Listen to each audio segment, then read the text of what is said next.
आकाशवाणी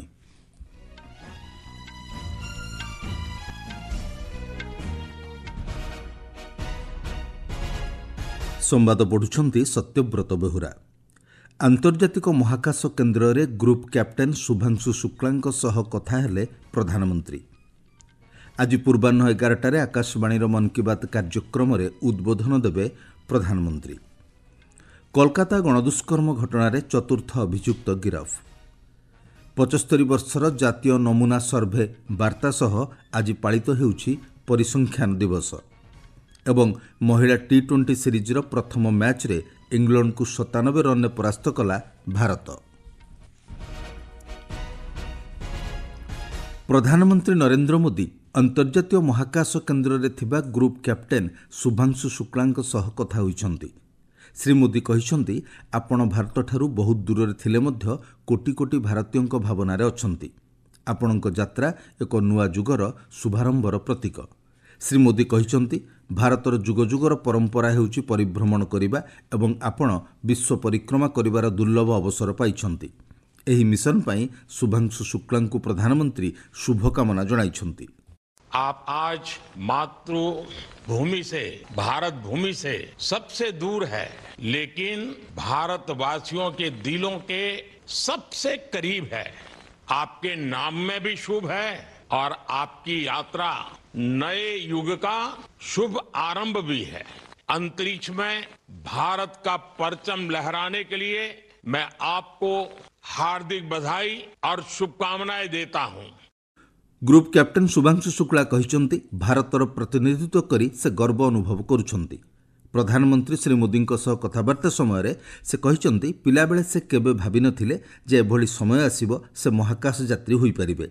प्रधानमंत्री नरेंद्र मोदी नेतृत्व में भारत तार स्वप्न साकार करने लगी तांको सुजोग देइछि बोली श्री शुक्ला कहिछंती। भारत सच में बहुत भव्य दिखता है, बहुत बड़ा दिखता है। जितना हम मैप पे देखते हैं उससे कहीं ज्यादा बड़ा, और पृथ्वी की वननेस की फीलिंग है, जो हमारा भी मोटो है कि अनेकता में एकता। उसका महत्व ऐसा समझ में आता है बाहर से देखने में कि लगता है कि कोई बॉर्डर एग्जिस्ट ही नहीं करता, कोई राज्य नहीं एग्जिस्ट करता, कंट्रीज नहीं एग्जिस्ट करती। फाइनली हम सब ह्यूमैनिटी का पार्ट है और अर्थ हमारा एक घर है और हम सब के सब उसके सिटीजन्स हैं। प्रधानमंत्री श्री मोदी ग्रुप कैप्टेन शुभांशु शुक्लांकु अंतर्जातीय महाकाश केन्द्र रे पहुंचीथिबा प्रथम भारतीय बोली कहिबा सह तांको प्रस्तुति और महाकाश केन्द्रर वास्तव स्थिति संपर्क में पचारिथिले। श्री शुक्ला कहिथिले शून्य गुरुत्व आकर्षण एवं अन्य विषय पूर्वरु जानिथिले मध्य महाकाश केन्द्र रे स्थिति संपूर्ण भिन्न। से कहिथिले महाकाश रे पानी पीवा एवं शोइबा भली कार्य अत्यंत जटिल। श्री शुक्ला कहिछंती प्रशिक्षण समय से महाकाश केन्द्र और महाकाश रे घटुथिबा विभिन्न स्थिति संपर्क में जानिबारे सक्षम होइथिले। से युवपीढ़ी को आह्वान देई कहिछंती आकाशर कोनोसी सीमा नाही। भारत द्रुत गति विकास करुछि एवं आगामी दिन में भारतर निजर महाकाश केन्द्र स्थापन कराजिबो। से कहिछंती से जेतेबेले महाकाशरु प्रथम थर लगी भारत को देखिले यह अत्यंत भव्य एवं विराट देखा जाउथिला। कथबार्ता समय श्री मोदी महाकाश रे होउथिबा गवेषणा कृषि और स्वास्थ्य क्षेत्र में किभली सहायक हेबो से नै प्रश्न पचारिथिले। प्रधानमंत्री नरेंद्र मोदी आज पूर्वाह्न 11टा बेले आकाशवाणीर मन की बात कार्यक्रम रे उद्बोधन देबे। मासिक रेडियो कार्यक्रम मन की बात यह हेबो 123तम संस्करण। एही कार्यक्रम आकाशवाणी और दूरदर्शनर समस्त नेटवर्क, आकाशवाणी वेबसाइट और news on AIR mobile app रे उपलब्ध हेबो। यह मध्य आकाशवाणी, दूरदर्शन न्यूज, पीएमओ एवं सूचना और प्रसारण मंत्रालय यूट्यूब चैनल रे सीधा प्रसारण कराजिबो। हिंदी भाषार प्रसारण पर आकाशवाणी रे एही कार्यक्रमर आंचलिक भाषांतरण प्रसारण कराजिबो। राति 8टारे आंचलिक भाषांतरणर पुनः प्रसारण कराजिबो। उपराष्ट्रपति जगदीप धनखड़ कहिछंती संविधानर मुखबंध हेउछि एहार आत्मा सदृश एवं ताहा परिवर्तन करिहेबो नाही। से कहिछंती भारत को बाद देले विश्वर कोनोसी संविधानर मुखबंध परिवर्तन करा जाय नाही। नुआ दिल्ली रे एक पुस्तक उन्मोचन उत्सव रे जोग देई श्री धनखड़ कहिछंती संविधानर मुखबंध को आधार करी एहार विकास घटी थाए, किंतु देश रे जरूरीकालीन परिस्थिति समय संविधानर मुखबंध को परिवर्तन करा जायथिला। श्री धनखड़ कहिछंती सोशलिस्ट, सेक्युलर एवं इंटीग्रिटी भली शब्द जोग करी संविधान निर्माता मानक मनोभाव को क्षुण्ण करा जायथिला।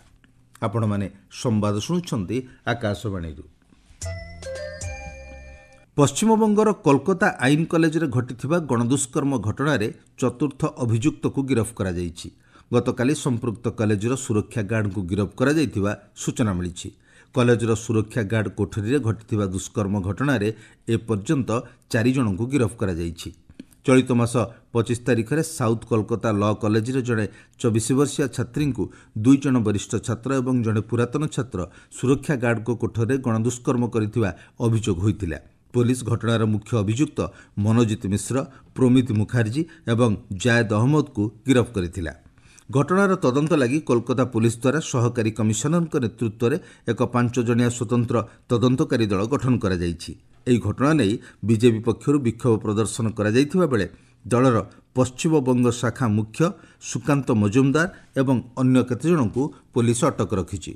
ବିଜେପି ପକ୍ଷରୁ ରାଜ୍ୟ ସରକାରଙ୍କୁ ଦାୟୀ କରାଯିବା ସହ କ୍ୟାମ୍ପସରେ ନିରାପତ୍ତା ସୁନିଶ୍ଚିତ କରିବା ଏବଂ ଦୋଷୀଙ୍କ ବିରୋଧରେ ତ୍ୱରିତ ଦଣ୍ଡବିଧାନ ଲାଗି ଦାବି କରାଯାଇଛି। ବିଜେପି ରାଷ୍ଟ୍ରୀୟ ଅଧ୍ୟକ୍ଷ ଜେପି ନଡ୍ଡା ଘଟଣାର ତଥ୍ୟ ସଂଗ୍ରହ ନେଇ ଏକ 4 ଜଣିଆ କମିଟି ଗଠନ କରିଛନ୍ତି।